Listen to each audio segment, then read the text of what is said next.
vote caps 14 hours of debate and public comment at the council, which had to decide how to spend motel/hotel taxes that will be freed up starting in 2021. A divided Metropolitan King County Council gave final approval Monday to spend $135 million in taxpayer funds on the Mariners ballpark despite objections that the billion-dollar company could pay for its own needs. The 5-4 vote was largely academic after the council had already voted the same way during a committee meeting on the funding earlier this month. But it ends a saga that began in May when the Mariners tentatively reached a new 25-year lease with the Public Facilities District that oversees the ballpark. The team said it would only sign the lease if the council approved County Executive Dow Constantine's proposal for $180 million in public funds to fix wear and tear at the 19-year-old stadium. The council knocked down the funding amount to $135 million after public criticism, which included heated meetings where dozens of housing advocates argued the funds would be better used on affordable housing. Ultimately, money for housing was beefed up in council negotiations, at the expense of funding for general tourism promotion, which could hurt local businesses that rely on visitors. The vote went exactly as it did during the Sept.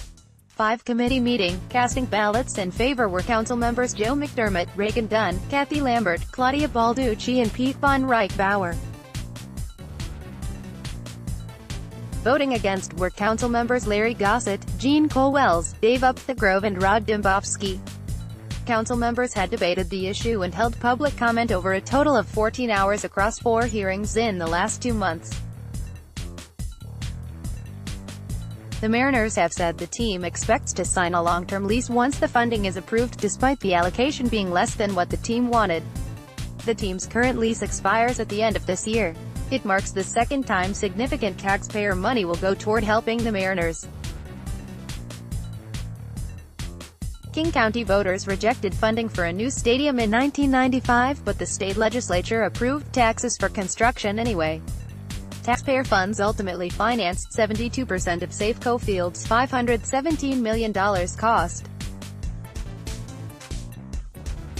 The Mariners have noted that the team will finance the vast majority of the maintenance, fixes and upgrades at the ballpark over the next quarter-century, a total bill expected to exceed $800 million. The team and the council members supporting the funding have argued that taxpayer funds are appropriate for the stadium because it is publicly owned, and the team draws in visitors that help drive up motel/hotel tax revenues. The funding for the stadium is coming from motel/hotel tax proceeds that will be freed up once bonds for CenturyLink Field are paid off in 2020.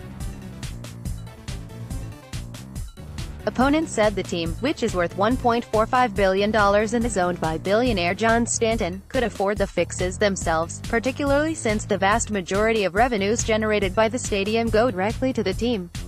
The team's rent bill is tentatively set at $1.5 million a year and will grow with inflation, which is a fraction of what the county will be spending on the ballpark.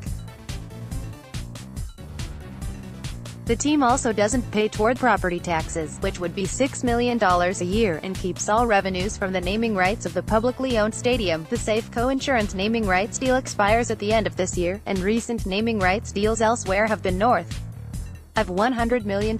Use of the motel/hotel taxes revenues is restricted by state law. Of $1.3 billion expected over the next quarter-century, 75% must be split between housing and the arts, while the remaining 25% can be spent on tourism promotion, housing or the arts. Ultimately, the council chose to divvy up the discretionary funding fairly evenly between housing and the ballpark, leaving only $8 million for tourism promotion.